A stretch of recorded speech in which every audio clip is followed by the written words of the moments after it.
नमस्कार. नमस्कार सर. काय नाव आपलं? माझं नाव परिमल. काय करता आपण? मी सेकंड इयर MBBS स्टुडंट आहे. कुठे? हरियाणाला. बरं. काय त्रास होता आपल्याला? मला मायग्रेन होता 5-6 वर्षापासून. 5-6 वर्षापासून मायग्रेन होता. त्यात काय डोकं दुखायचं का?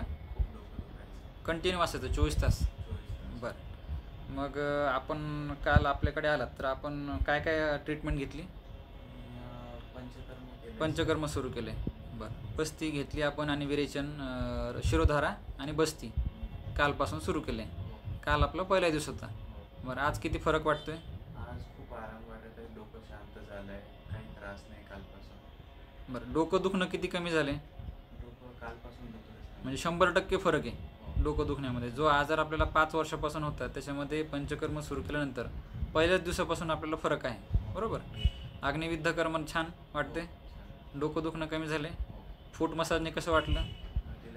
रिलॅक्स वाटलं ना. बरं. आपली काय प्रतिक्रिया पंचकर्माबद्दल? आता आपण MBBSचे स्टुडंट आहात, ॲलोपॅथी प्रॅक्टिस करणार आहात भविष्यात पुढे जाऊन, तर आपल्याला आयुर्वेदाविषयी काय म्हणणं आहे आपलं? आयुर्वेदिक एक ट्राय करायला पाहिजे जर ॲलोपॅथी काम नाही केलं तर. अच्छा. काम नाही केलं तर. आणि जर पहिलाच जर मार्ग निवडला आपण आयुर्वेदाचा तर त्याचे काही साईड इफेक्ट नाही, उलट आरामच आहे. जर असला तर फायदेशीरच राहील. ओके. थँक्यू.